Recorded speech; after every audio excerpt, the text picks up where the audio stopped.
This landed at a ranch at Corona, New Mexico. The rancher turned it over to the Air Force. Rancher W.W. Brazell was the man who discovered the saucer. What I thought was a star began coming in my direction at a very rapid rate of speed. The unidentified object, which some sources thought might be a blimp, moved slowly down the Pacific coast from Santa Monica and disappeared south of Long Beach. I saw a UFO, and it went down the river, turned right at the United Nations, turned left, and then down the river.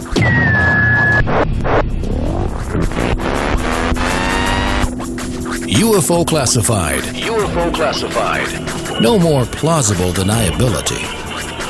Fact, fiction, or the truth. You decide. And now, the new voice of the high desert, the hostess of UFO Classified, Erica Lukes. Well, happy Fantopia Friday, my friends. I hope you have had a wonderful week. I would like to tell you that I was sitting on the couch eating bonbons, drinking a margarita, and watching Days of Our Lives, but of course that would be way too boring for me. So I spent a majority of my week meeting with different researchers and people that are off the grid doing more research on UFOs in Utah, some of the connections with the current games at hand that we see in the bigger UFO picture.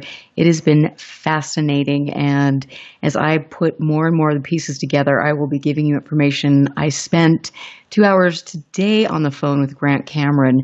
I always enjoy talking to him, and I have utmost respect for him. He has done a great job of research over the past few decades. And we spoke about Tom DeLonge, To the Stars, some of the current things that are taking place. You will be seeing more interesting things coming out in the next week or two, so stay tuned and keep your eyes open. I can't wait to, hopefully one of these days, get a couple of those people on the show to give you more information. But my guest this evening has been on my show more than any other guest.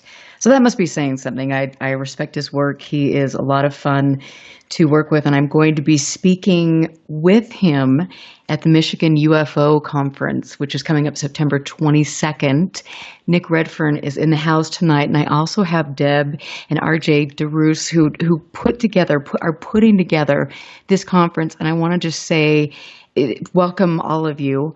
But this is really a huge undertaking for both of you to take this on, to try to get funding, to try to sell tickets and speakers and hotels.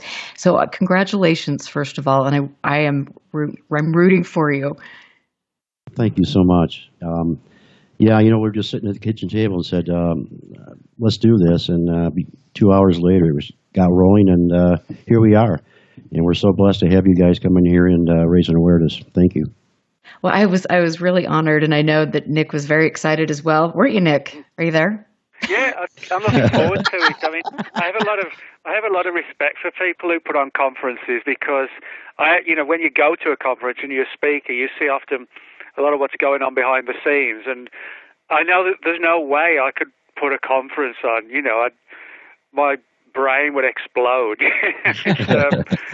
Just the logistics of figuring out how to plan it, and the whole thing that goes with it. So I love going to conferences, because I like lecturing and speaking, but also there are good social events as well. Everybody hangs out and has a good time together, and it's a good way to make new friends in the UFO field and paranormal field, and I think that's a good thing. You get to learn a lot, but there's kind of like a sense of community, and we're all in it together. Everyone hangs out, and I kind of like that vibe when you go to speaking at a gig like that. And it's fun for me because you are both. I mean, this is very, very new, and you're doing it, and you're getting good speakers, and you're getting a great response. And I mean, I'm excited to get back there and to see all of the beautiful scenery that you have, and to hear about your UFO stories. Oh, well, we're really excited to have both of you. And I'll tell you, we're so blessed with the lineup that we have. We are telling people every day we have the best of the best. And honestly, we believe that. You guys are great at getting information out there. And that's what we need. That's our main passion here, is to raise awareness and to let people know what really is going on. Absolutely. Yeah. So, to get the best of the best, we are blessed.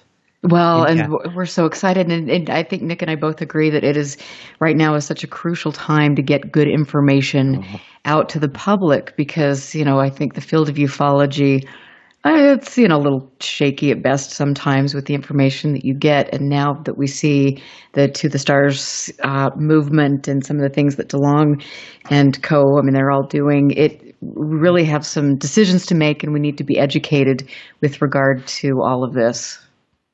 Right. Yeah, when you look at the whole scene right now, you look at the DeLonge thing, the revelations at the end of last year, with the secret government program. I think the important thing about all this is that it actually took the issue beyond just the field of ufology. Mainstream news covered it. CNN had Leslie Kean on the show for about 15, 20 minutes.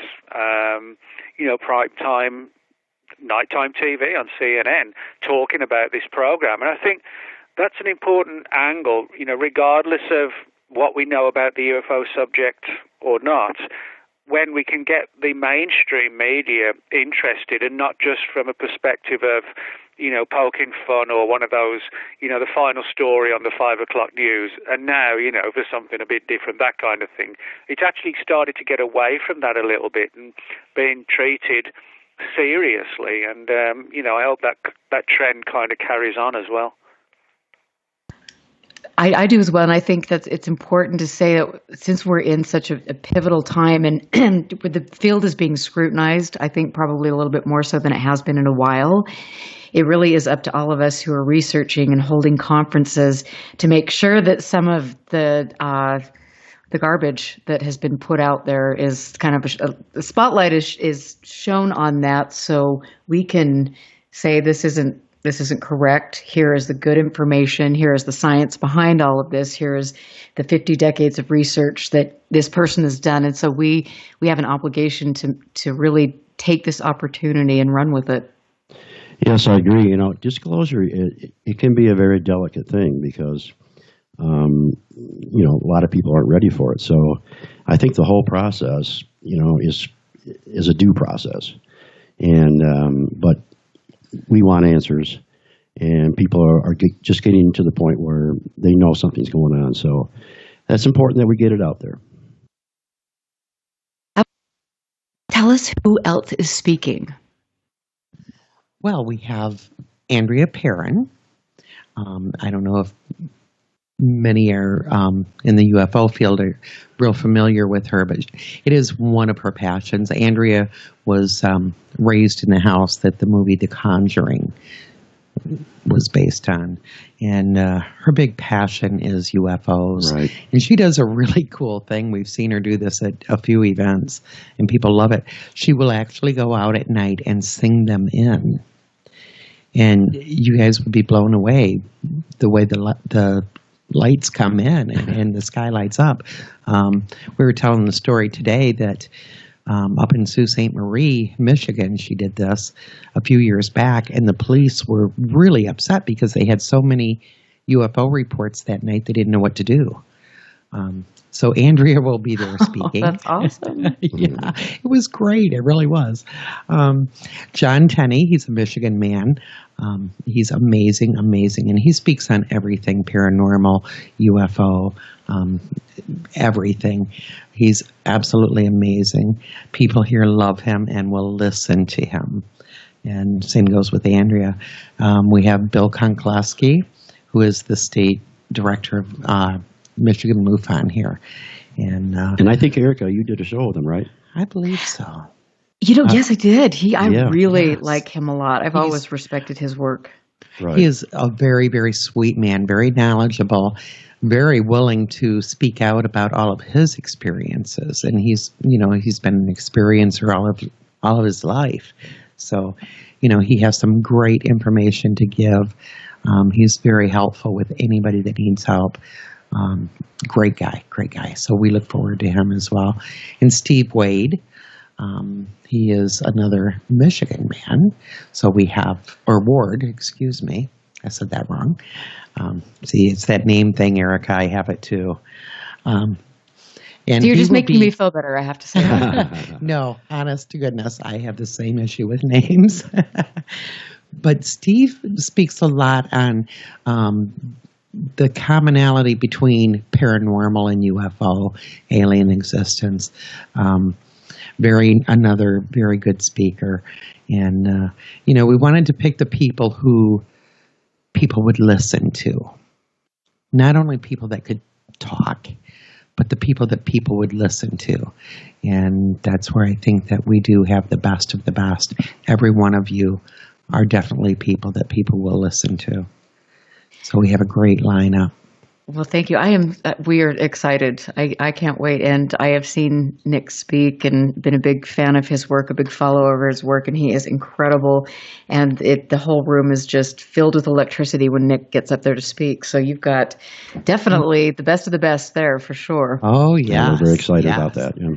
That's great. So where can people go get tickets? Well, we are actually on ticketleap.com.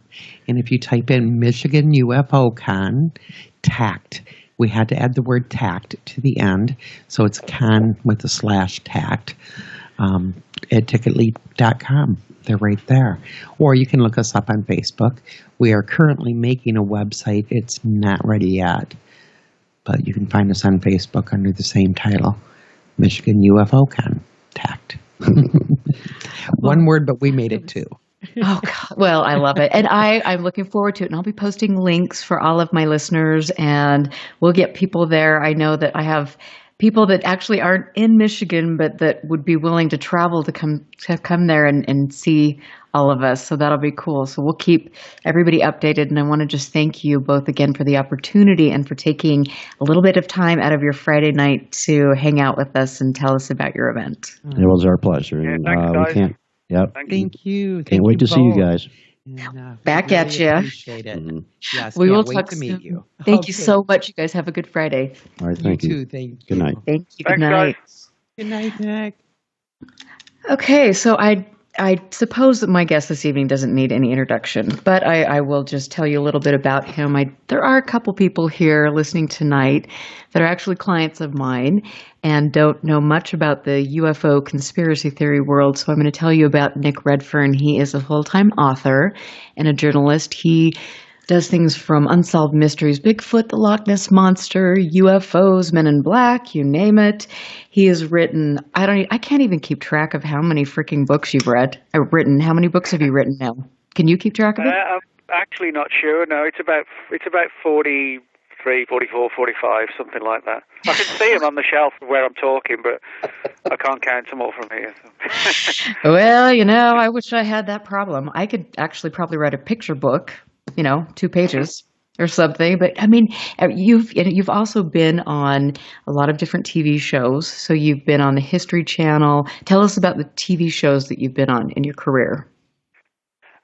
Well, the first one I did was a BBC show back in the 90s called Out of This World, and it was kind of like just like the shows you get over here, really. And that was a UFO show, and that was the very first one I did. So that was kind of sort of cool and memorable. But I've done other ones like UFO Hunters, Monster Quest, Monsters and Mysteries in America, Mysteries of the National Parks, a bunch of others, America's Book of Secrets. So I kind of, vary between conspiracies, UFOs, and cryptozoology, which is the study of unknown animals like Bigfoot, the Chupacabra, lake monsters, that kind of thing. I don't do much TV at all in relation to ghost hunting. I've done 1 or 2 vague things, but it's not really just an area that I'm not interested in. So, I tend to focus mainly on, as I said, ufology and cryptozoology and some conspiracy stuff. And that's it, I guess. Well, there's just Well, so not much in, to keep but, track you know, of. you know what I mean. Yeah, no. I mean, you do a lot, and I think it's never a day that I don't turn on the TV, and it's like, oh, there's Nick again. Okay, great. But I mean, that's really cool. You do incredible work, and I always say that. And my all-time favorite book that I talk about on every show that I do is Final Events, because to me that is so pivotal to what's taking place in the game right now. But before we get into that, I want to just say I read your review on the X-Files. You've got it on your blog. Uh-huh. Yeah, it was a very short review. Do you care to That's all I elaborate? gave it. Yeah, well, I mean, I love the X-Files when it started, you know, back in the early 90s. And it was a great show. And I watched it probably till about, I don't know, 96, 97, 98, something like that. And I felt that it was like a lot of shows that go on for a long time. Unless they're really lucky, they either run out of steam or they start to kind of cannibalize themselves, you know, and just go over like old ground, or it gets a bit predictable. I kind of view it, you know, like a rock band that goes on too long. You know, you want your favorite band or your favorite athlete to reach the peak and then go away, so we remember them as they were. And I felt that the X-Files, certainly by the late 90s, was getting weak and predictable, and I just stopped watching it. And then, you know, I watched out of curiosity more than anything else when it came back last year, and watched pretty much all of them, not all of them, most of them, and watched some of the new season. But to me, it's not like it was. Now, I get it, you know, it is 20 years later, and you know, they explain that to us. It is 20 years later, they're old, etc., etc.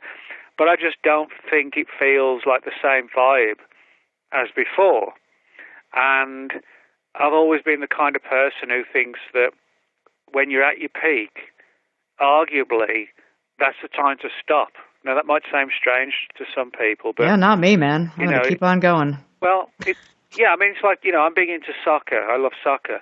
What I would hate to see is like my favourite soccer players go on to where, you know, they end up sort of being taken off the pitch like at half-time or whatever and not coming back, and that goes on and on. And you know, and like I said, your favourite band, they can't keep the pace up. You know, as you know, I love punk music. Well, you can't play, or most guys can't play super fast punk when you're 70, but some of them try and insist on doing it. So, but why? You know, why not leave us with the best memories? And that's kind of like how I am with the X-Files. And also when Twin Peaks came back, I thought that was awful. And so that's like the same with the X-Files. It wasn't so much that the show is bad. I mean, if it was a brand new show and I'd never seen it before, I think it was really cool. But I can't kind of help comparing it to what I consider when it was at its peak. You know, so that's my issue with it. I just don't think it matches the peak of the 90s. So my argument would be, well, why even bother if you can't attain the same level? You know, what's the point of being just 50% of the way there? Are you going to tell me that in like 40 years? Honey, you should have quit when you were on top of your game. No, I'd be much more tactful than that. But no, but really? When it's a TV show. But when it's a TV show, you know, it's like it's all good to be criticised. So, but I mean, the storylines aren't bad with some of them, but others I thought were a little bit overcomplicated in the first season of the new season, so to speak. But I even felt that, you know, the actors, you know, Gillian Anderson and David Duchovny, I even felt that they didn't really seem like as if their heart was really in it, you know. Maybe I'm wrong, but that is how it came across to me. So, yeah, unfortunately, with the new season, I can take it or leave it. It's, you know, sort of meh. Yes, I think that about sums it up. So, but you know, for me, I mean, that was one of my favorite shows of all time. So it was kind of fun to watch them again. And I mean, he's just as cute as ever, and she looks fantastic. And so I don't know, whatever. Yeah, she looks good. Yeah, it's. I'm telling you though, I would like to watch one show that had nothing to do with aliens. Well, I guess, there are some episodes, particularly in the earlier ones, where it was nothing to do with aliens, they had lake monsters and the chupacabra and things like that. What I felt more than anything else was when the whole alien story, like the alien virus and colonization, I just felt it went on too long. I kind of compare it with like Lost, another show that I gave up on because it kind of came across to me like they were just writing it as they were going along. So that was the issue. One of the issues I had with the X-Files. I just felt they were stretching out the alien angle too long, and they could have finished that up and then just had sort of standalone episodes, after that or something on all different things. Huh, that kind of sounds like some people in ufology. There are people in ufology who've hung around far too long and give the same old lecture time and time again, I always think that's why I like to do a lot of different books and research, because nobody wants me to hear me speak on the same book for 10 years. I don't want to hear me speak on the same book for 10 years. Well, I do if it's final events. Well, thank you. But for the most part, if I speak at one conference, if I speak at, say, I do a lot of conferences. Let's say I do sort of 16, 17 lectures and conferences a year, probably more than that, maybe 20. I really don't want to talk about the same thing at all of them, because the important thing to note is that a lot of people who go to the conference that I speak at, they go to the other ones as well. And the last thing I want to do is for people to spend their money and then hear me giving the same lecture they heard a month earlier. So that's why I think for the audience it's important to mix it up and to know they get value for money by hearing, say, a Bigfoot conference, a Bigfoot lecture at one conference. Then if they come to see me at the next conference, it might be on the Slender Man, and then the month after that it's the Chupacabra. And that way, they're not kind of thinking, well, he's talking about what we heard 4 weeks earlier. That's the worst situation, I think. So that's why one of the reasons I like to mix it up is to make it, worth it for the audience if they are sort of following all the different conferences and lectures.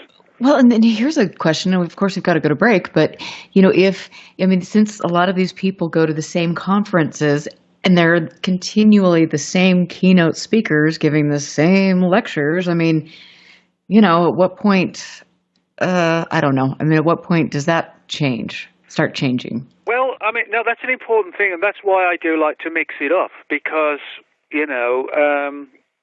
if I hear a speaker do the same lecture twice is enough. I don't need to hear it again unless they're going to update it with something new.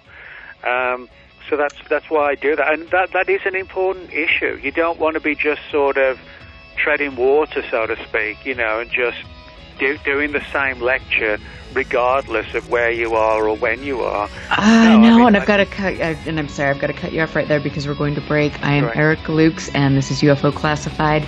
Get into chat, ask questions. I know I've got a special caller calling in to ask questions. We will be right back. Stand by. This is UFO Classified with Erica Lukes. Erica Lukes. The phone lines are open now at 702-425-9230. That's 702-425-9230. Worldwide callers use Skype name KCOR Radio. More UFO Classified. UFO Classified. With Erica Lukes on the KCOR Digital Radio Network. After this.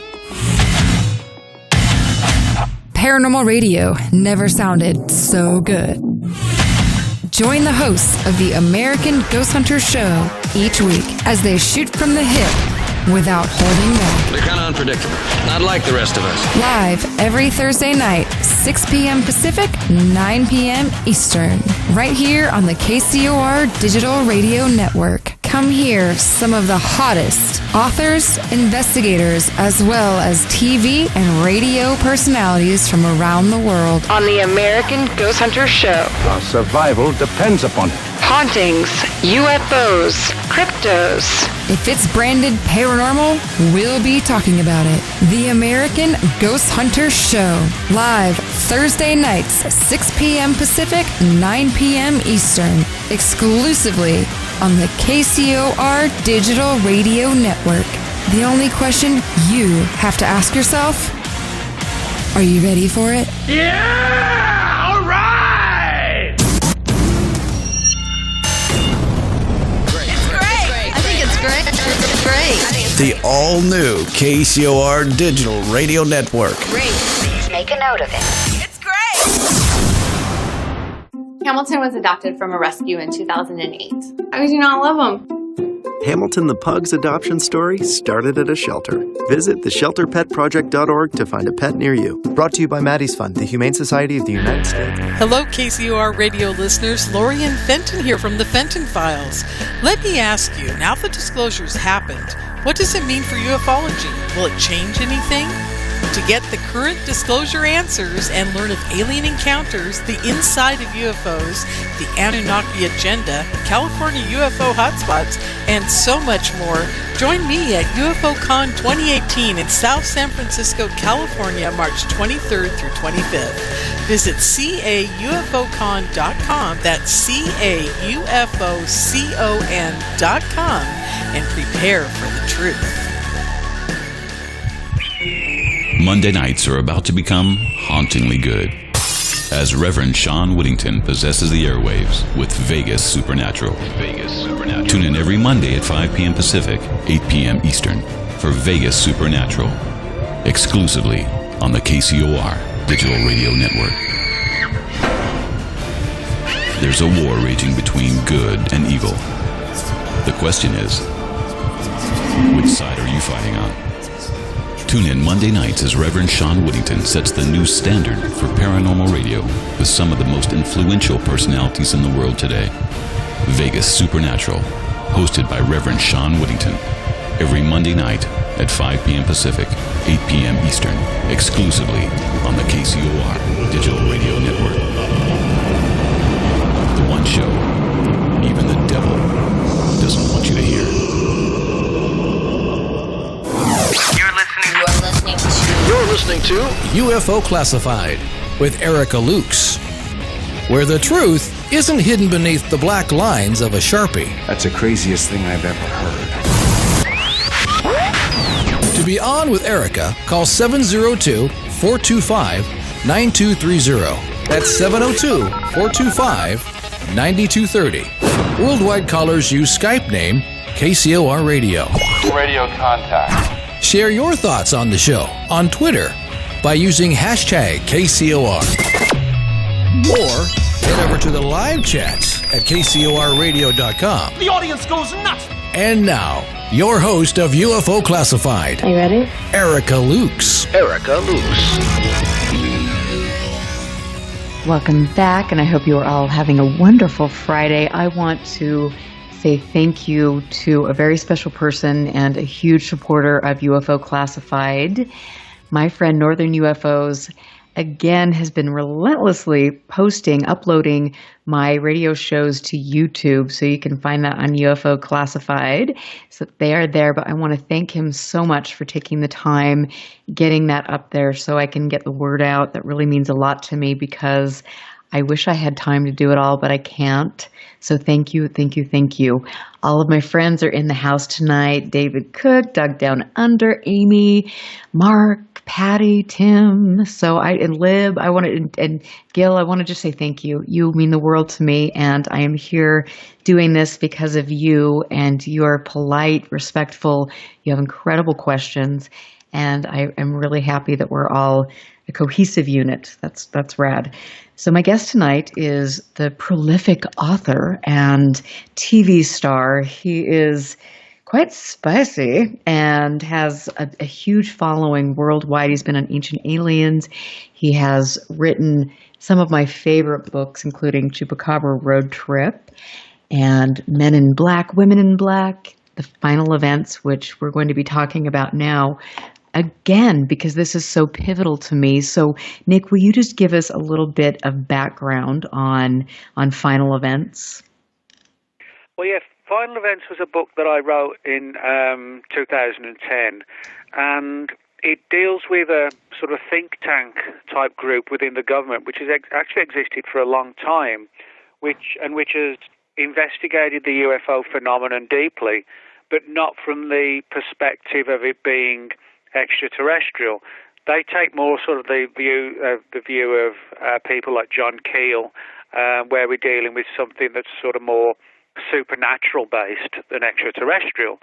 And the reason how and why I got into this story was that I spoke with a guy named Ray Boucher in 2007, and Ray has been a long-time figure in the UFO field, and he was a state MUFON director for the state of Nebraska in the 1980s, and he did a lot of research into the Rendlesham Forest case in England in 1980, and also a lot of research into the Men in Black mystery and a lot of other phenomena.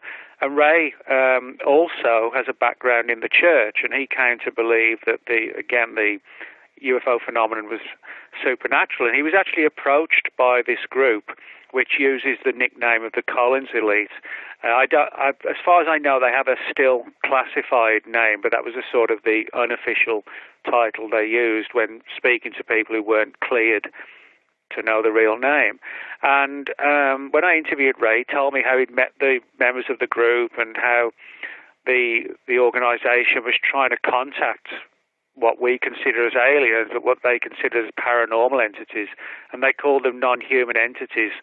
And they told Ray that there'd been a number of deaths in the program. People had died under weird and bizarre circumstances, and they almost felt as if the program had been sort of cursed by these entities. And so, I found it as a writer and somebody who does regular journalism as well, I found the story fascinating, the idea that the government is funding a group to look at the supernatural angle, or the theory, I should say, of the UFO phenomenon. And so I started to dig into it further, managed to speak to a few members of the group, and it really opened sort of doors and, a lot of questions and observations as to, the nature of the UFO phenomenon. Is it extraterrestrial, or is it something more supernaturally based, interdimensionally based? And some of the members took on like a full-on belief that we're dealing with something that's literally demonic, forked tails, horns, fiery pits, that kind of thing, which I don't personally buy into that literally. But again, like taking a journalistic approach, I found it a fascinating story to tell, which is, why I wrote the book. And over the years, a few more snippets of information have come through. Nothing to where, I could justify right now doing a sequel to the book, but certainly enough snippets to let me realize that this is still ongoing. It hasn't closed down or anything like that. Well, and it's interesting to me because looking at the current things that are at hand, it makes you wonder, how relevant is this group today, and what are they pulling strings with any of these factions that are out there? George Knapp and his interview with Harry Reid, Senator Reid alluded to this ultra-conservative faction in the government that tried to, or accomplished, to stop funding for research on this. And so it would definitely seem that there is something at play here, and I would be willing to bet that it's same type of group there. Yeah. Well, yeah, that's a good point. For people who don't know, at the end of last year, when this story broke about this secret group within the Department of Defense that was looking into UFOs, George Knapp, who's a Las Vegas, Nevada-based journalist, does a lot of very good regular investigative journalism, but George also has a deep interest in UFOs. And he has some knowledge of the supernatural aspect of all this, because he brought it up at the end of last year with Senator Reid, who was responsible for encouraging the government to fund this group. And there was this sort of almost like an awkward little brief discussion about this sort of paranormal / demonic angle. And it's clear to me that the conversation was in relation to the Collins elite, this group that Raybo Shea met back in 1991, which is pushing 3 decades ago, and who I first spoke with in 2007 onwards through 2010.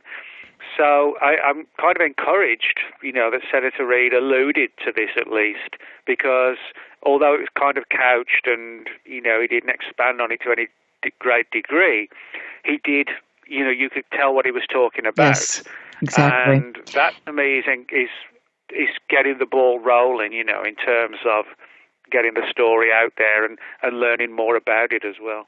It is, and I have to say, somebody that I work with and someone who is a Utah researcher, and I really enjoy his work and learning from him, and he has been involved near the Skinwalker Ranch area for a long, long time, is actually on the phone, Ryan Burns, who wrote a great book on Skinwalker, and we're waiting for the re-release of the book. But Ryan, you had some questions for Nick, so go for it. Okay, I think I've got some bad reception though, and so I'm heading back to where I've got internet connection here. I don't know if you can hear me. Yeah, no, you sound pretty good. Yeah, I can hear you. Okay. I'll take it. My question is basically if the Collins elite are still funded by the CIA, or if in fact they're in the hands of like private investors now because some of the government is against them. Well, I'm not sure it was ever the CIA as such. The funding definitely came from an element within government. Now, what that element specifically was, I don't know. I do know that at times, and I talk about this in the Final Events book, there were times when they pushed for more funding to basically allow the group to do more work. I actually talk about that in the book. Now, all I can say for sure is that it was a think tank rather than, an agency. We're not talking about something like the NSA or the CIA, which has a headquarters where you can go and visit, or you drive there to work. It was more a case of like a flexible organization of people who would get together at various times to catch up and discuss the latest developments. And these meetings were not always in like a specific headquarters. Some of them went ahead in like the DOD and the Pentagon. Others were in some of the offices of the intelligence agencies, depending on the circumstances that they were talking about. So, it's very different to, your average government organization when you're talking about a think tank where they would meet at different places, and possibly to cover the tracks. Now, one of the things I did hear, but I was never able to uncover more information to validate it, was that at least some of the funding was siphoned off from projects that actually had nothing to do with it, and that way it sort of kept like a cover story. In other words, if you go looking for the funding for the Collins elite, you might not find it because part of it may have been siphoned off from, this is hypothetically, but siphoned off from something like one of NASA's spy satellite programs or something like that. $1 million may have been pulled away from that program clandestinely and then given to the Collins elite. I heard a few snippets of stories like that's how they got their funding and how they were able to hide so successfully was because the money wasn't directly sent to them. It was essentially, as I said, pulled away from another agency, and that happens as a means to keep things covert. And that's interesting. And so, then you look at some of the things that are taking place currently with people like John Greenwald and Barry Greenwood trying to do FOIA requests, getting information out about anything that's happened with the DeLong or Bigelow, or not DeLong, but the Bigelow, the research that he did and things like that. And everyone seems to be having a hard time too. I wonder if I don't know. It's all interesting how this is connected. But Ryan, I know you had a couple other questions. Oh, absolutely. I guess one more question for Nick is, basically, if we go down this path and we're assuming that these quote unquote aliens are in fact demons, are the different species of aliens basically like the different classification of demons by chance? Well, that's a good question. I mean, as I said, I always need to sort of emphasize, my perspective on this is I'm very open-minded. When I was a kid, it was like most things, it's all black and white. And I did think the UFO phenomenon was extraterrestrial, As I sort of got into my 20s and so on, I came around to thinking that we're probably dealing with something that's more multi-dimensional, coming from realms and dimensions that coexist with ours, rather than having to travel millions of light years, etc. So I think there's no doubt in my mind there's a real UFO phenomenon, but I think it's today I believe it's more sort of multi-dimensional than extraterrestrial. Now, as far as looking at it from the literal demonic angle, I don't believe in the existence of a literal fiery pit or some guy with horns. I personally don't go down that path. I don't believe that. But I have total respect for people who do. I'm not the sort of person who says, because I don't believe it, it's not true. I think everybody is entitled to their own belief systems, and providing it's not hurting anybody else, then there's no issues at all. But I mean, when you talk about these sort of tiers and levels of demons, I mean, if you look at a lot of religious texts, you do find that there are sort of different levels and types of entities with different rules and regulations and laws and how much activity they can have, in our world. So, for people who do follow that demonic angle, I mean, that would tie in with their beliefs, the idea of different tiers and levels, different rules and laws, and in relation to how they can engage with us.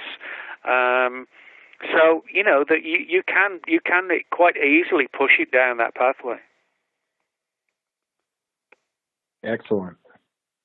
And it's Ryan, I just have to ask you while you're on the phone, because you've been up near Skinwalker and done such incredible work there, and you and I both know how hazy all of this is there.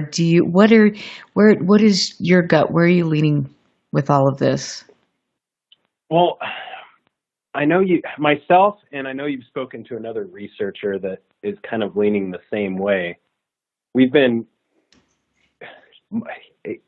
basically trying to avoid this issue because it just keeps popping up, and we're thinking that it's our own research that's led us down a dead end, or it's the wrong path. But we keep running into this issue of these basically, like demons or jinn or multidimensional entities that seem to have abilities above that of a human being. And, like they're able to basically read your mind. They're precognitive. And that's the thing that's the most eerie to us. We've been toying with this for quite a while, and I know the other researcher went down the DMT road for a good and long stretch, and, he kept coming back to the same thing as well. So, it makes me wonder when multiple individuals are coming to the same idea that maybe it isn't just something that we should keep brushing off, and that there's possibly something to it.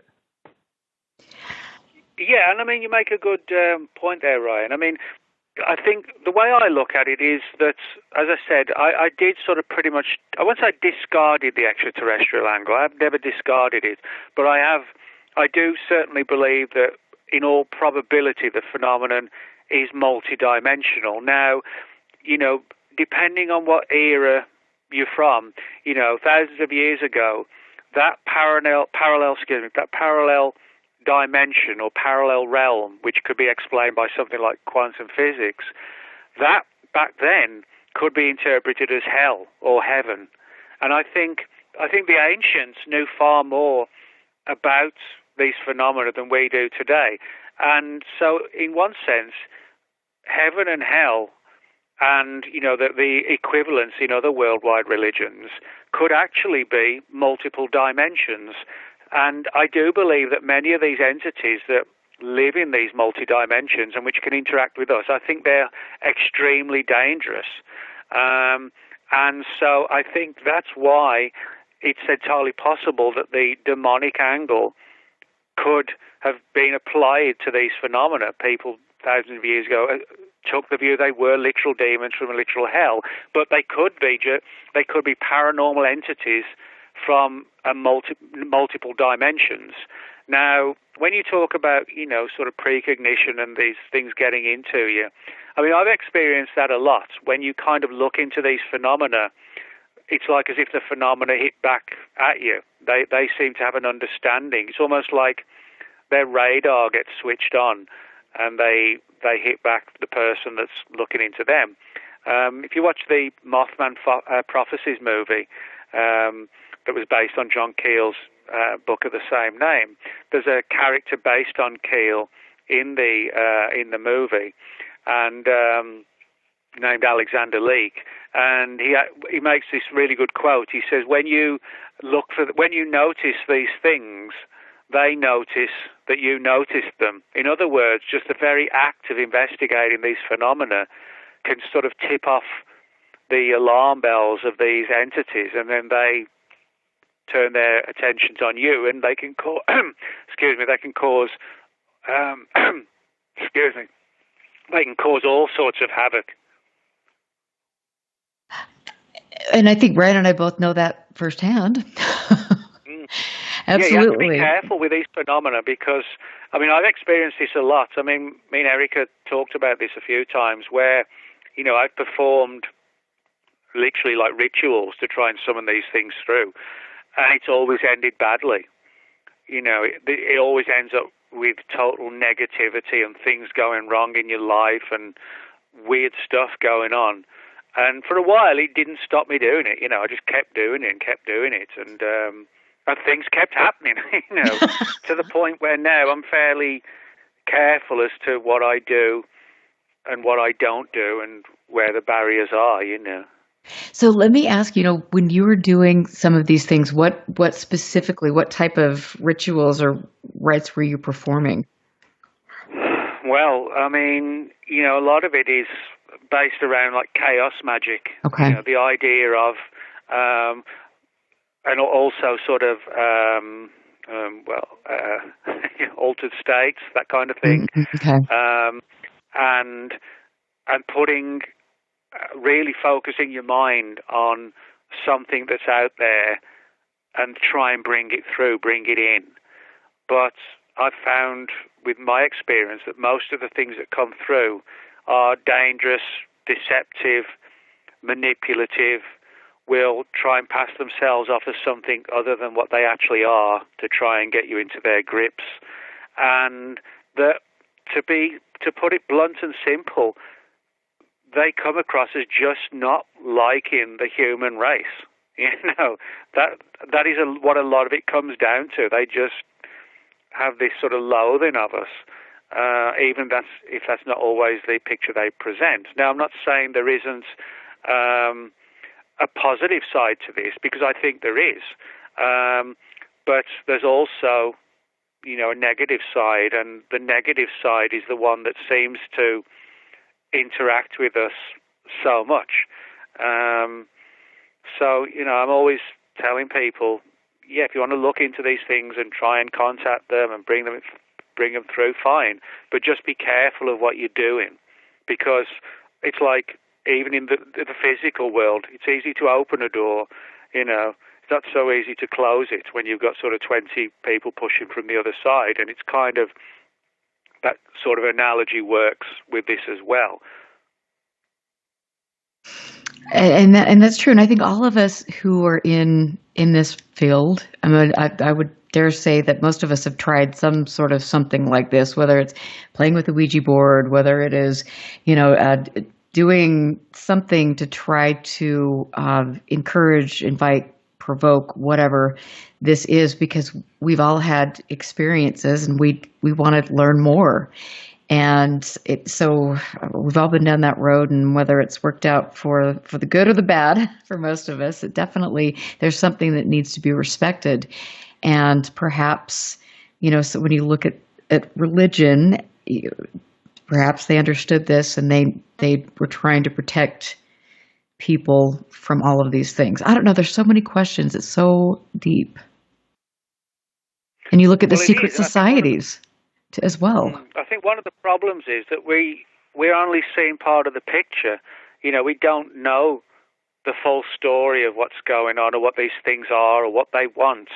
And when you're only seeing part of the picture, inevitably the way our brains work, you try and fill the gaps in to understand it. And, we don't really know if we're filling the gaps in correctly or not, or how much of it is belief-driven. I mean, you can find stories today that absolutely mirror stories from thousands of years ago, but people put a different spin on it. For example, if you look at alien abductions today, well, what happens is that the person, sort of vaguely wakes up in the middle of the night, they're unable to move, and there's these strange little goblin figures around the bed with the big black eyes and the big head, and they get taken to board a UFO, and typically there's sort of like a reproductive genetic angle where, eggs are taken from women, sperm's taken from men, and there's this genetic angle. Well, you can go back 2,000-3,000 years and stories of like paranormal entities like Lilith, like a dangerous, predatory, female, supernatural being, Lilith, who would break into people's homes in the middle of the night and, according to the old legends, steal men's sperm to create sort of half human, half supernatural beings that were half from Lilith's race, if you like, and half from the human race. And they were sort of like a human Lilith hybrid. That's almost identical. Yeah, Sorry. it's almost identical to alien abduction stories today. The big difference being Lilith was seen as supernatural, and the Greys today are seen as extraterrestrial. But and I've got to cut you off right there. Other than that, I'm sorry, we're going to cut you off right there. And Ryan, thank you so much for calling. I'm Erica Lukes. I'm here with Nick Redfern. We're going to take a break. We'll be right back. Listen very carefully. This is Houston. Say again, please. Houston, we've had a problem. This is UFO Classified, live every Friday night, 4 p.m. Pacific, 7 p.m. Eastern, exclusively on the KCOR Digital Radio Network. The truth is out there, just waiting to be discovered. And now, if you will, accompany me on a journey to the future. For more information on the host of UFO Classified, Erica Lukes, upcoming guests, as well as links to the past shows, visit her website at ufoclassified.com. UFO Classified. UFO Classified. This is KCOR Las Vegas, home of the Digital Radio Network, broadcasting from a shack just south of Area 51. Wait, that doesn't exist. This is the KCOR Digital Radio Network. Now for the news. This landed at a ranch at Corona, New Mexico. The rancher turned it over to the Air Force. Rancher W.W. Brazil was the man who discovered the saucer. What I thought was a star began coming in my direction at a very rapid rate of speed. The unidentified object, which some sources thought might be a blimp, moved slowly down the Pacific coast from Santa Monica and disappeared south of Long Beach. I saw a UFO, and it went down the river, turned right at the United Nations, turned left, and then down the river.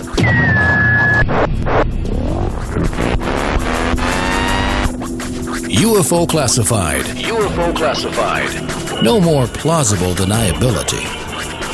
Fact, fiction, or the truth. You decide. And now, the new voice of the high desert, the hostess of UFO Classified, Erica Lukes. Well, welcome back, my friends. I want to thank all of you from all over the world for listening, for getting the word out about UFO Classified. I try to bring people who are very relevant and have good information here every week. And next week, I'm going to be bringing Bishop Ouellette on, who is one of the only Catholic bishops in the country who performs exorcisms. And I spent, at the beginning of the week, a few hours on the phone with him, talking to him about some things. He is brilliant, and this is all relevant, so I can't wait for you to tune in next week. He does not do radio shows too often, so this will be a treat. My guest, though, this evening is the man who's been on my show the most, Mr. Nick Redfern, who is an author, and I think he writes a book a day, probably in his sleep. But he's written books like Body Snatchers in the Desert, On the Trail of Saucer Spies, Man Monkey, which... Okay, Nick, you got to just tell me a little bit about Man Monkey. Oh, Man Monkey is a sort of weird book. It deals with like what we call like a British Bigfoot. There's a case that actually goes back to the 1800s where this sort of ape-like animal was seen roaming around the English countryside, and it became known as the Man Monkey. And there have been quite a few reports over the years of this strange creature, which seems to have like sort of supernatural overtones attached to it. And the big irony was that where the sightings first began back in the 1800s was only about 10, 15 miles from where I grew up as a kid. So I knew the story from, an early age. And the Man Monkey investigations were actually one of the first that I ever did, when I was about 17 or 18. And so that sort of really got me interested in doing research, and I got more and more material on the case and the legends and the old tales. And I put together, it's only a small book, about 120, 130 pages, on this sort of weird little local legend of this sort of spectral ape-like creature that was roaming around the countryside. How interesting. I'll have to get a copy of that book, and maybe you can sign it for me. I shall do that. Well, thank you. But I have to say that I love the titles of your books. I mean, they're catchy, they're intriguing, and then I don't think there's a book that I picked up that you've written that has not held my interest all the way through. No, well, thanks. I mean, the title of a book's always important, and also the opening introduction to sort of, grab the reader's attention. I mean, you can have a great story, but if the story reads like, just bland, people just lose interest. So, you have to keep a story informative, but you also have to make it readable to, so the reader feels kind of enthused about reading it. I mean, there's really isn't anything worse than, getting a great story and the author kind of writes it along the lines of, Mr. Jones saw a Bigfoot. It was very tall and dark. It ran away into the woods. That's my kind of book right there. Yeah, but I mean, there's no atmosphere. There's no kind of energy to it. So, I always tell people, if you're going to write a book, you got to get the reader's attention. You want them to be able to turn pages and pages. And as you said, the titles are important, not just from the descriptive angle of what they're about, but, it has to be eye-catching as well. So there's a lot goes into sort of writing a book as well as sort of researching it, really. Well, I love all of your books, and I want to get back to, some of with Final Events, the demonic angle we were talking about with Ryan Burns a little bit ago. I mean, this has been definitely a prevalent theme as of late, and you do hear a lot of people in ufology going down that demonic road. This is not extraterrestrial, this is all demonic, and we need to weaponize, and the threat is there, and all of these things. And so of course there is an aspect of that, but is this all demonic or negative or malevolent? I mean, what is your take, and how do we view some of these people that are coming out with these extreme ideas? Well, I mean, I think first and foremost, the word demonic, although that's what the group concluded, it's not a word I'm sort of comfortable using, not because I have any issues with the word, but because it conjures up one specific angle of the minions of hell and minions of the devil, that kind of thing. So I think, whereas the Collins elite concluded that these were literal demons, I kind of take a more cautious approach and say, well, yeah, they're evil, they can be evil, they can be dangerous, they can be manipulative, and they are from some other realm of existence. Now, somebody would put all that together and say, well, that's demons from hell. Somebody else might say, like me, that we're dealing with manipulative entities from another realm of existence. And, Christians would say that, well, hell is a different, is a kind of a different realm of existence.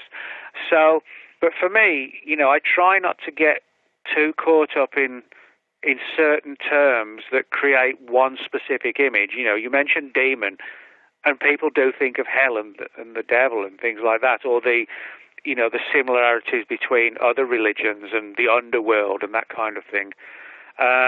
But where I do fully agree with the Collins elite is that the entities that they were looking for and that they believe were literal demons, I believe that they are, whatever they are something that's manipulative, that's dangerous, that is not to be sort of messed with unless you're sort of sure you want to go down that path.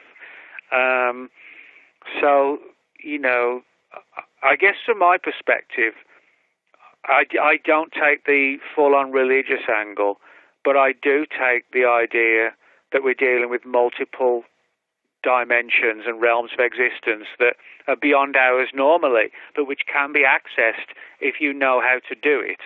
And sometimes it doesn't require technology, it requires the human mind to be in an altered state and access a different realm. You mentioned like DMT earlier, psychedelics, things like this. A lot of psychedelics, it's not a case of the person hallucinating. It's the person having an insight into a realm of existence that you do not see in a normal state of mind, but which you can access when your mind is in that altered state. So, all these things kind of come into play when you're sort of trying to contact these things or figure out what they are. So, but I forget what the original question was now.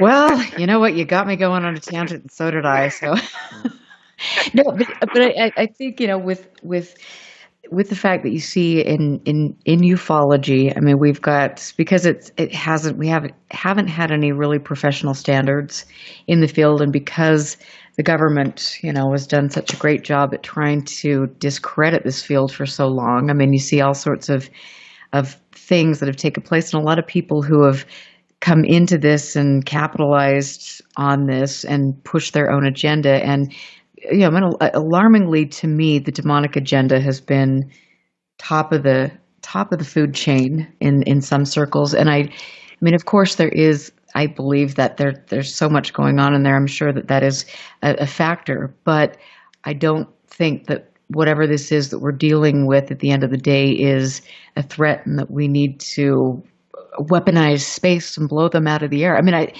think that it's curious and interesting to look at people and their belief systems. And you could see this with the Collins elite, people inside the government who have their own belief systems, as you said in the last hour. But I don't know, it's fascinating and it's disturbing.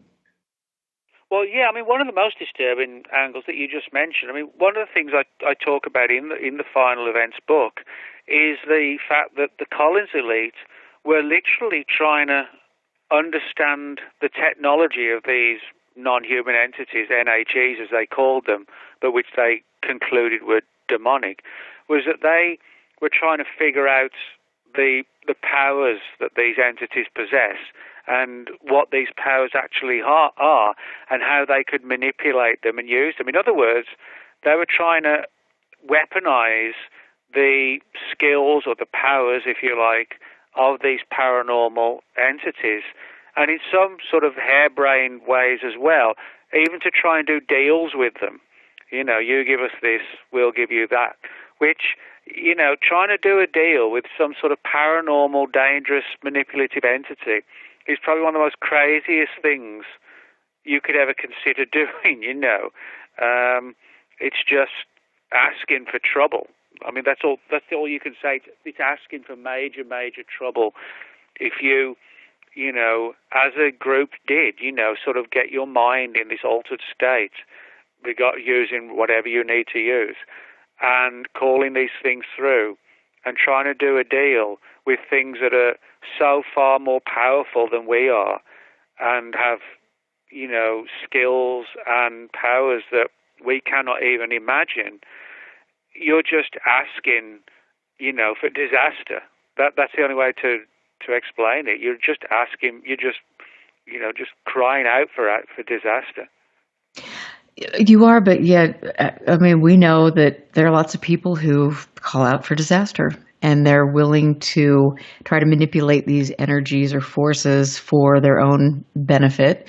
I think that's taken place for a long, long time, and I think some of these secret societies have tried to do this. But with regard to the names that I keep hearing repeatedly in the research that I'm doing, and same with you for the Collins Elite, it's the Aleister Crowley, it is Jack Parsons, and Ron Hubbard, and it's very curious to me. But Aleister Crowley is somebody that I'm trying to research. I just ordered Book of Law, and I have it here, and I'm I don't know if I want to get it out necessarily tonight, perhaps in the morning when it's light outside, but it's tough going down that hole. But for people who don't understand the work of Aleister Crowley and his significance, will you just tell us a little bit about him?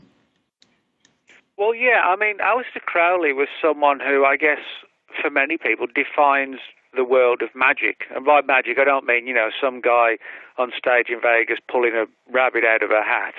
I mean, the idea of performing rituals and rites to the end process, the working, if you like, is to engage supernatural entities, and also to use the magical rituals and rites to perform certain acts that will as kind of embolden you, and whatever it is you're looking for, you'll get it. But Crowley's, a lot of Crowley's rituals and rites were extremely complex and went on not just for days or weeks, but months, to try and call forth supernatural entities and understand them and learn from them and elevate themselves as well. I mean, I don't think it's any surprise that, Crowley had a home at Loch Ness, on the shores of Loch Ness, or near the shores of Loch Ness, called Boleskine House. And, of course, Loch Ness, is one of the most sort of supernaturally infested places in the world. You have, obviously, the Loch Ness monsters, but there have been sightings of all sorts of, not just the Loch Ness monsters, but people have seen all sorts of manner of weird creatures. People have suffered from Men in Black encounters at Loch Ness, time slips, all sorts of weirdness. And I think Crowley opened a door which allowed sort of multiple weird phenomena to come through. But you're right. I mean, you made a very good point when you said about a lot of the Collins Elite stuff and the Final Events book, the data, does revolve around people like Crowley and Jack Parsons. And Jack Parsons, for people who don't know, in the 30s, he was a rocket scientist, brilliant rocket scientist, and the U.S. military gave him a top-secret contract to work for them to develop rockets.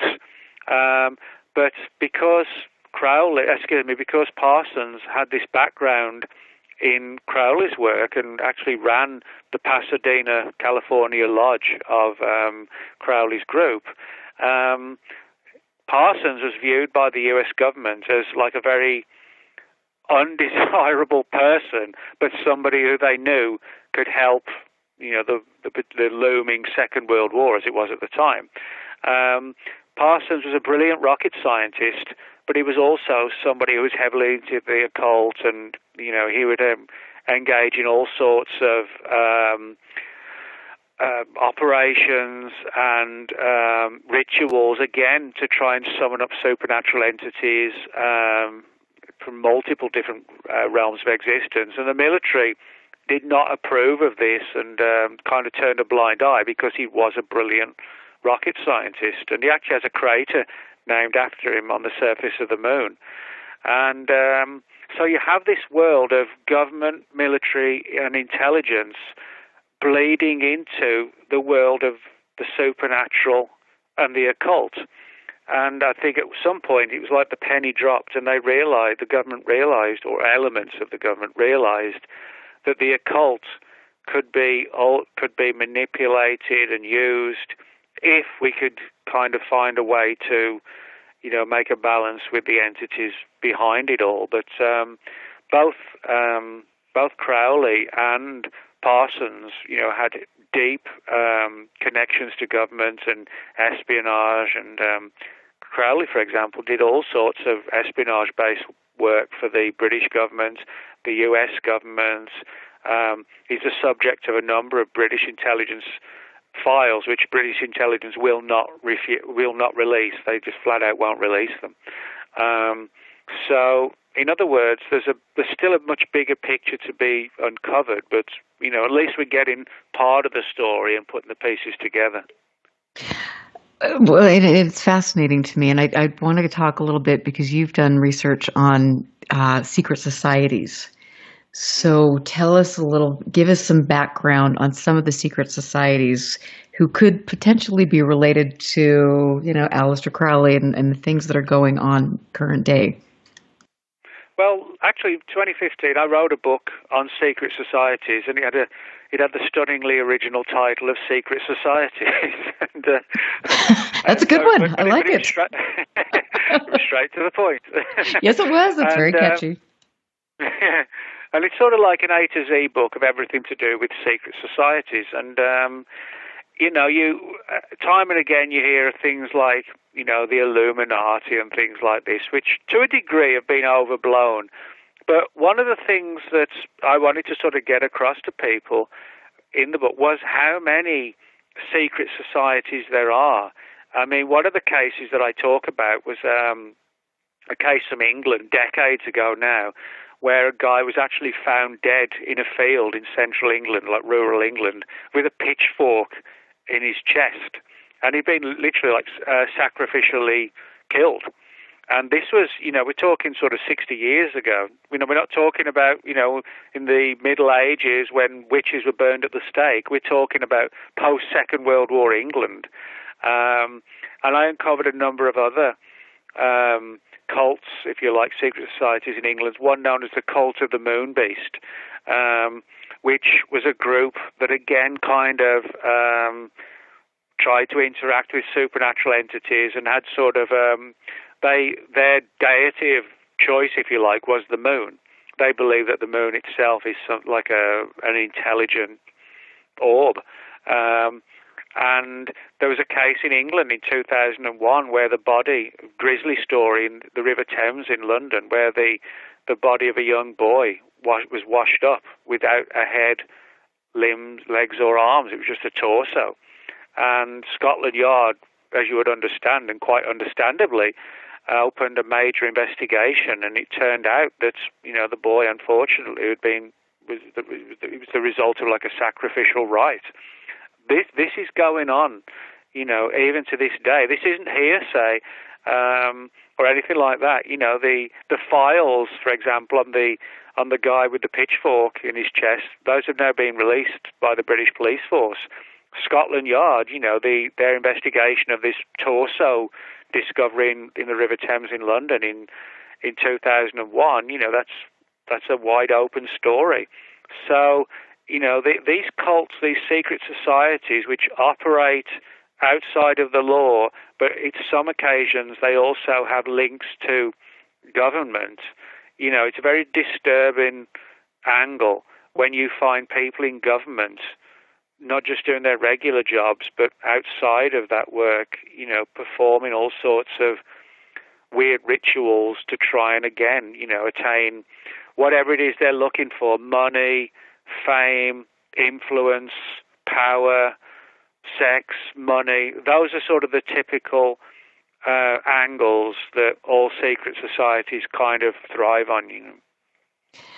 Well, and it's interesting. And then you look at, the Masons, you look at the Freemasons, you look at, just some of these, just going back, for centuries. And, I'm not saying that is necessarily a bad thing. I'm just saying that you look at some of these things and then how religion is played with this, and then how some of the leaders of our country, well, I think it's, most of the American presidents were Masons. And so what do, if any of these, what is the connection between any of these secret societies?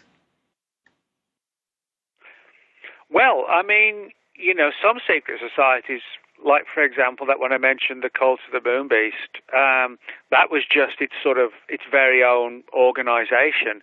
But, you do see certain people who are, in different organizations, but it's the same people. You have things like Skull and Bones. You have the Masons, things like that. Bohemian Grove. You can find some people who, attend the Bohemian Grove rituals, if you like, who are also in the Masons, who may be in this group as well. And it's like this, this sort of hidden fraternity. And very often it's people, influential people in worldwide government or intelligence communities, the military, big business, banking. They all kind of, in various ways, come together. Now, of course, the big question that people want to know is, well, are they some kind of worldwide organization that's sort of secretly controlling the planet? I don't know as I go quite that far, but I do think there have been examples where, you see prime ministers, kings, queens, presidents, and you just know that they're not the ones pulling the strings, that there's something more powerful behind them. And I'm going to ask you, I've got to cut you off right there because we're going to take our last break, but I will finish that up when I get back. I am Erica Lukes here with the incredible Nick Redfern. We will take a quick break, and we will catch you on the other side. Stand by. This is UFO Classified with Erica Lukes. Erica Lukes. The phone lines are open now at 702-425-9230. That's 702-425-9230. Worldwide callers use Skype name KCOR Radio. More UFO Classified. UFO Classified with Erica Lukes on the KCOR Digital Radio Network. After this. In the shadows, a voice cries out. Evidence that you're not alone. You said my name. What is your name? Proof that the living and the dead coexist. Or do they? Every Wednesday night, 6 p.m. Pacific, 9 p.m. Eastern, join writer, producer, and paranormal investigator Greg Bakken on Ghost Box Radio as he explores, interviews, and investigates evidence alongside some of the best in the paranormal community and beyond. 6 people killed. Ghost Box Radio, Wednesday nights exclusively on the KCOR Digital Radio Network, because the dead don't sleep. Ghost Box Radio.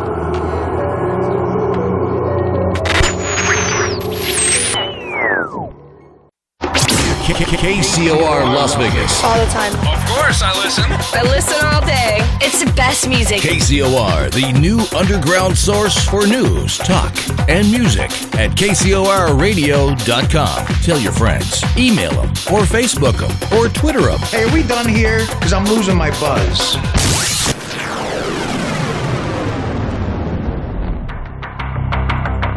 Friday night, 9 p.m. Pacific.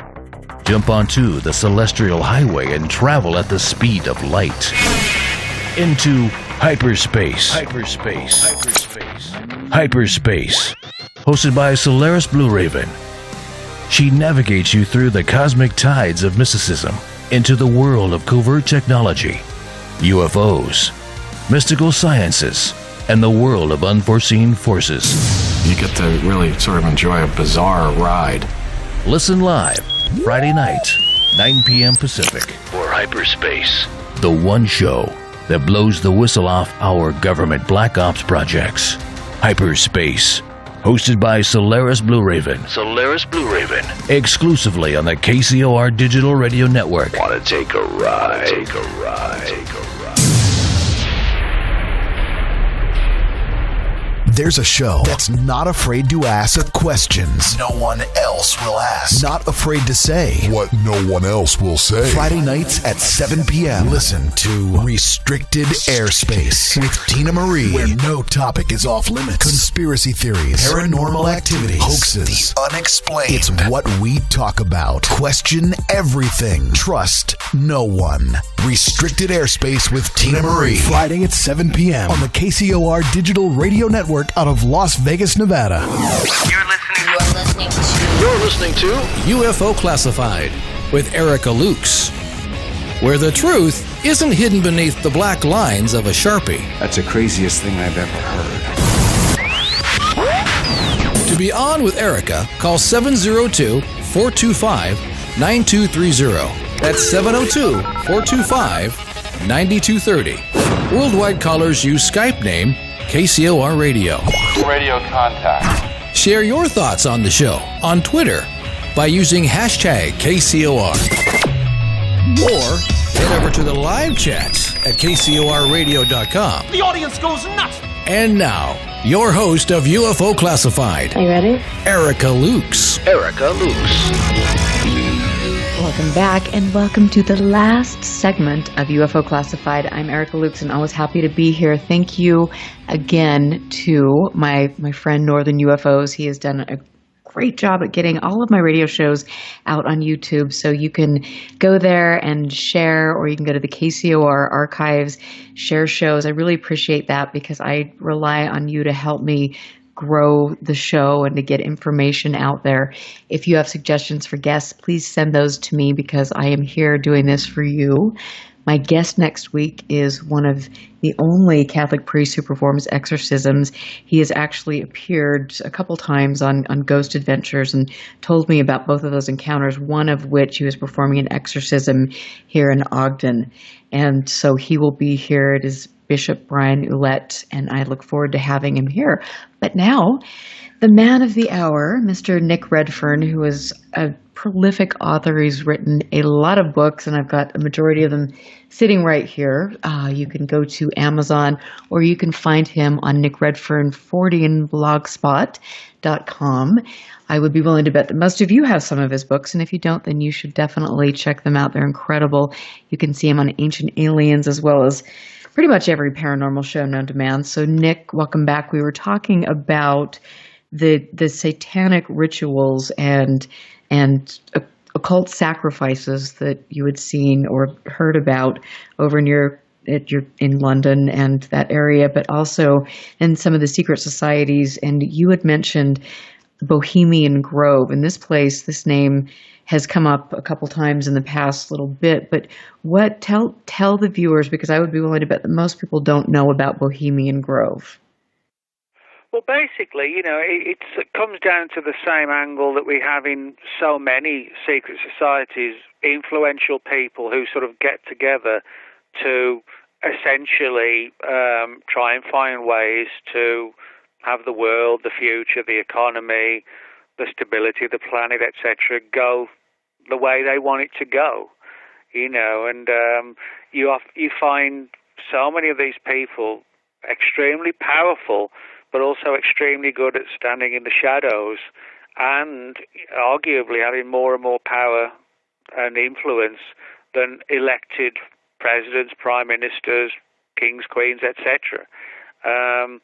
And certainly, Bohemian Grove, is certainly, I suppose, one of the most visible in the sense that people have heard of it.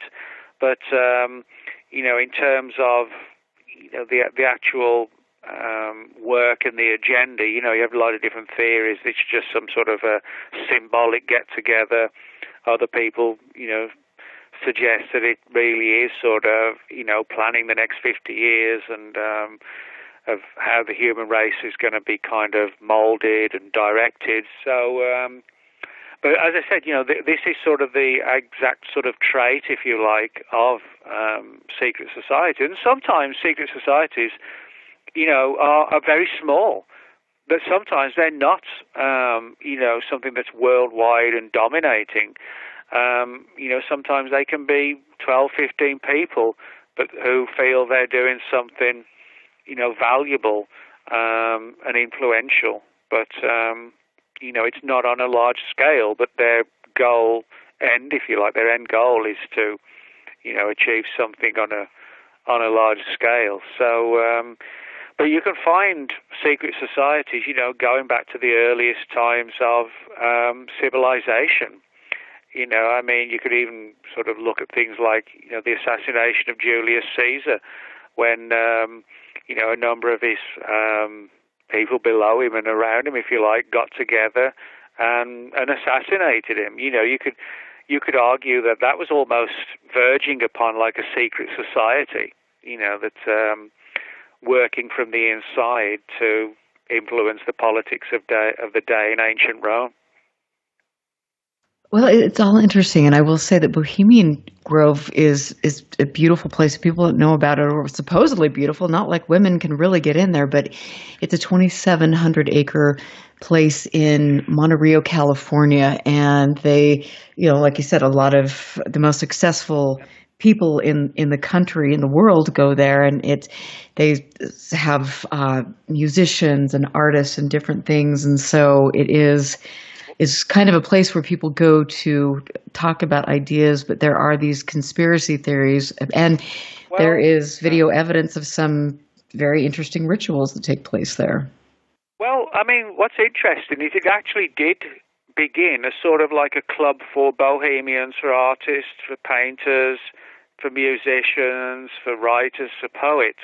But then over time it became more, the domain of politicians, people in big business, etc., etc. But, they do have these sort of ritualistic activities which kind of border upon sort of like mock sacrifice, that kind of thing. And they have this sort of huge owl kind of deity, if you like. But you brought up a good point there when you said mostly sort of male, that, you find a lot of the people in these groups, the powerful group, they have like a real kind of disdain for women. And, which is not just unfortunate, it's just not acceptable, but that's how they are. They kind of view themselves as a group of powerful men, and they use men as the term to describe themselves. And, it's kind of pathetic, really. It sort of shows how insecure, really, more than anything else, that they are. The idea that they're so intimidated by the opposite sex that they have to deny them. It's pretty pathetic. Well, it kind of sounds like some of the men in ufology. Well, unfortunately, you can find this in big business and elsewhere. I write books, but if I was the boss of a company, I would want the best people under me, and the idea that you would, to me, the idea that you would choose a man over a woman is just, I just don't get it. If the best person for the job is this person or that person, well, let's take the best person on. The idea that, that you have these old guys who have issues with women, it's the only way I can describe it. It's pathetic. That really is the only way I can describe it. Well, that's a good thing, because you would never be coming back on my show if you described it any other way. Well, that's that's actually, although joking, that's a good thing. We're seeing that, unfortunately, you see it on the news more and more, this stuff coming out in news, in politics, and, it's sort of, it's bad that it's going on, but the more it gets exposed, that's a good thing. So, but that is one of the sort of staple aspects of a lot of secret societies. It's like men only, and they have these ridiculous rituals, pull up your trouser leg and hop around on one leg or whatever. It's ridiculous stuff, which I think is very important, and it isn't. Well, it might be a little awkward, to say the very least, but I you bring up a good point, and of course I've got to use this as, a kind of a place to mention this, but with regard to the way women are treated, is women in ufology are not. We look at some of the speaker lineups and different things. We don't see a lot of women there, and when you look at some of the people who have been allowed to, profit or shine in ufology, you see people who are racist and sexist and people that are really, pretty vile. And I think that is something that I know personally, since I've had experiences with, and I've seen other women have the same experiences with, and I see it really degrades the field. I've tried to call out again and again. And so you've been around this field for a lot longer, and I'm sure you've seen the same thing. Oh yeah, I mean, you find it more in like the old school of ufology. The guys in the 60s, 70s, and 80s who've been in ufology since the 50s, and they have that mindset. Well, we're ufologists, we're men, as if somehow a woman isn't able to do UFO research, and I've seen that. To me, that's as bad as racism. It's on a par with racism. It's like if you gave a lecture tomorrow on your research into this or that, you could give it just as well as anybody else. The issue of what sex you are really should not have anything to do with it. But unfortunately, because you have these bunch of old geezers who kind of want things to go ahead the way they did back in the 50s and 60s. Right. They just need kind of kick into the curb, It becomes like a cabal, like what they call like an old boys club, and again, it's just ridiculous, and so I encourage anybody, male or female, if you're interested in UFOs, get into the subject. If you want to talk about it, lecture about it, do so, and don't care what people think about you.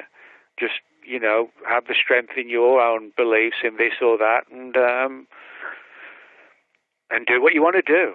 Don't worry about some old white-haired guy in his 80s who said, well, I'm a ufologist and you're just a woman, Just, give him a good punch.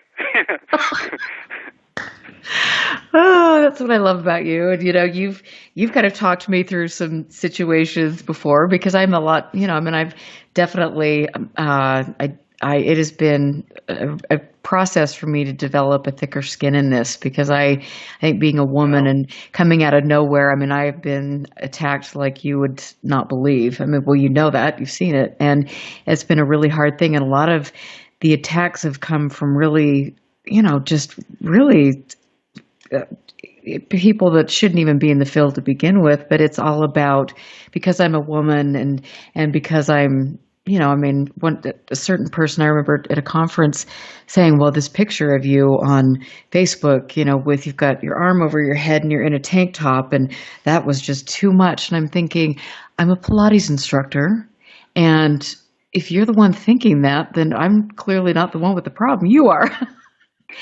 Yeah. And so it was just so funny. Admittedly, it was a good picture. So. It was a very good picture. So, but it was a very good picture. Yeah, well, but it's like, it's. Well, I know what you mean, exactly. I totally know what you mean. Yeah. And that's too bad. Yeah, it is, and people shouldn't be put in that position. And I think one of the fortunate things is that the people who kind of who really sort of instilled that more, they're the ones sort of the Grim Reaper's going to come to sooner than later. So in that sense, I think certainly, people of my era and younger, I don't think they have any issues. I think, but it's the ones who kind of control the bigger groups. They kind of look down on it all. But it is what it is, and it's just a matter of. But when you said about getting a thicker skin, I mean, ufology is one of these areas where there's always controversial debates and arguments, and as you know, I have verbal arguments, and there've even been occasional arguments which have gone further than verbal, and but that's just how it is, that's just my character, It's kind of like if I'm sat behind somebody in the line of traffic at the traffic lights, and the lights change to green, and the person don't get away immediately. I'm like blasting the horn, Oh, I'm like, come on. Okay. Well, I was going to let you drive, but now I changed my mind. So, but yeah, I mean, it's one of these things where ufology, it's kind of like they say, that the whole thing of it eats its own, Ufology does eat its own at some point. You just have to stand your ground and explain, get your point across. And if people don't like it, you shout louder, and you keep shouting and get your point across as to why this is what it is. And I think the bigger problem, more than anything else, for so many people in ufology, particularly the old school, it's become a business and nothing else. Conferences are not about sharing information anymore. For a lot of conferences, it's about how many people can we bring in, and how many tickets are we going to sell, and how many people are going to sign up for the Saturday night dinner.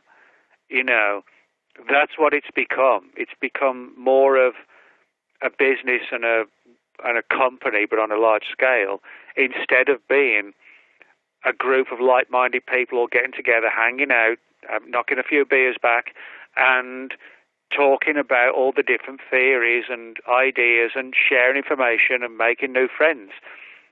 There are certain conferences when it's none of that even crosses their minds. It's how many tickets can we sell. That's the harsh reality, unfortunately. Yeah, it absolutely is. And I think that's more and more of us are talking about that. And, like with the MUFON Symposium, and we saw that they brought in people that alarmed enough other people involved in MUFON that they resigned and things happened. And that it's, I think like with Michigan Con and some of these other events that they're really, they see that and they're trying to focus on something really good and bringing in quality speakers. And I know that there are also different chapters of MUFON that try to bring in good speakers and do good things. And so it's just going to be a slow, real rebuilding of things. But I don't think we can rebuild this community unless we're willing to openly talk about the dysfunction and address that. I think there have been a lot of people in this field who, won't rat on this person or won't release documents that they have that shine a light on this or that. And they're doing it because in their mind, they think it protects this subject or researchers. But in actuality, it really, it hurts the subject. And so we need to talk about it if we're going to move forward. Well, I mean, one of the interesting things that, I've found is that because I sort of look into a lot of alternative aspects, like the Final Events Collins Elite story and the idea of these things being multidimensional and whatever. I get booked for a lot of, I do a lot of paranormal conferences, but I don't get asked to speak at a lot of the mainstream UFO conferences. And I know exactly why that is, because I don't say what they want to hear. They just want to talk about the extraterrestrial angle and government files and nothing else. Going over the same old cases from 50 years ago or whatever, which, we just don't need to be doing. But, I found that's, it's like if you're not on board with the ETH, the extraterrestrial hypothesis and nothing else, sorry, we don't want you because we believe in that theory and we don't want it threatened. And but I don't care. I don't mind being an outsider. It's kind of cool to be an outsider and, speak at some of the more alternative events. And, well, that's what I like about you. I mean, you have guts and you stand up to people and you say what needs to be said and you don't back down. And I like that. And I think majority of the people in the field are they're willing to let things go that need to be addressed because they want to speak at the next conference or write in the next journal. And it's like, so you're going to compromise your integrity because you need another gig. And that to me, that just seems, I mean, it's just not even, it's unethical. It's not right. It's beneath us personally. And you don't do that. And that's what I like. But you've got a new book coming out and I want to talk a little bit about that before we end the show. Right. Well, yeah, the book actually comes out just about a week away from now. It's called The Slenderman Mysteries, and many of your listeners might have heard of the Slender Man.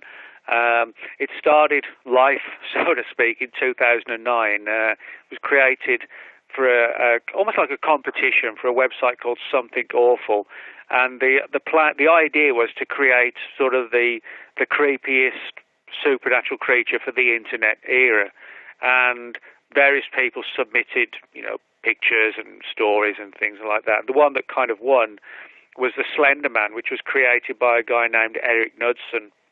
And the Slender Man is sort of almost like a man in black, sort of black suit, about 7 to 9 feet tall, very spindly and spidery arms and legs, and these weird tentacles coming out of its back, like octopus tentacles, and a faceless face, no eyes, no nose, no mouth, no ears, just like a bland head.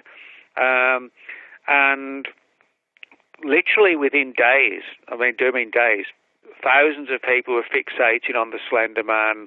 People were writing stories about him, creating blogs, Wikipedia pages, all sorts of things. And then, people started to write fictional stories online. And then, people after that began to see the Slender Man in the real world.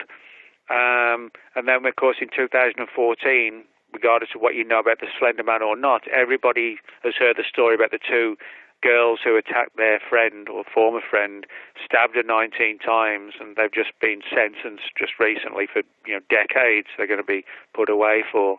But the Slender Man began as an internet meme, if you like, but has become a reality. And so in the book, I talk about the theory of what are known as thought forms or tulpas in Buddhist teachings. The idea that if enough people fixate on like a fictional entity like the Slender Man, they can create like a supernatural real world equivalent of the fictional creation. In other words, hundreds of thousands of people are fixating on this image of this Slender Man, this skinny, tall, faceless creature. And then suddenly people start seeing it in the real world because the collective consciousness of the human mind brings it to life, and it has some sort of degree of independent existence from the creator. And like all situations in that situation, when you create something, it's not that difficult to do. But uncreating it, if that's a real word, decreating it, I'm not sure. But keep going. That makes it that is even more difficult. So that's kind of the theme of the story of how the Slender Man began as a creation of the internet and now is running wild in the real world because millions, possibly, of people are believing in it, and it's come to life.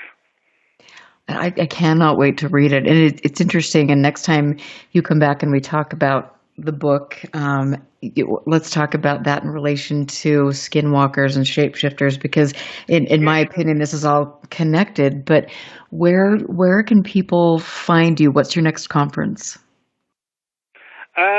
Well, there's several things going on. The Slender Man book, although the official release date isn't until the 19th of this month, is actually already available on Amazon, Slenderman Mysteries. As far as events are concerned, in March, second week in March, I'm speaking at the conference in Glen Rose down in Texas, just about an hour from where I live, just outside Dallas, Texas. And it's called the Unity Fest, the Texas Paranormal Unity Fest. That one's in March, and I'll be speaking about the Slender Man there. Then in April, I'll be speaking at the Ozarks UFO Conference and also at the South Texas Bigfoot Conference. And then, of course, in September, we've got the Michigan Conference. But just 1 week before the Michigan Conference, I'll be speaking at the Mothman Festival in Point Pleasant, West Virginia. and a few other sort of local lectures. I do a series of lectures every year with a friend of mine, Shelley Montana. We do a bunch of lectures for the local school kids on Bigfoot and the Loch Ness Monster.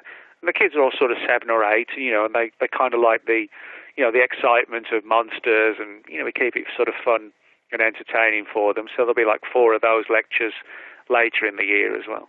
Oh, I love that. Well, I'll keep everybody posted, and I hope you get to Utah sooner than later so we can go out and terrorize the Uinta Basin and do all sorts of things. But, Nick, thank you so much for being here. It's always a pleasure. I want to Thanks for having me on. Oh, yeah, absolutely. And I want to just give all of my listeners, I want to thank you from the bottom of my heart for being here and for supporting the show. Again, Northern UFOs, you rock. I love all of the bats, and only people in chat understand that, but thank you so much. Have a great weekend. Stick around for Tina Marie. She will be up after this. Listen very carefully. This is Houston. Say again, please. Houston, we've had a problem. This is UFO Classified, live every Friday night, 4 p.m. Pacific, 7 p.m. Eastern, exclusively on the KCOR Digital Radio Network. The truth is out there, just waiting to be discovered. And now, if you will, accompany me on a journey to the future. For more information on the host of UFO Classified, Erica Lukes, upcoming guests, as well as links to the past shows, visit her website at ufoclassified.com. UFO Classified. UFO Classified. This is KCOR Las Vegas, home of the Digital Radio Network.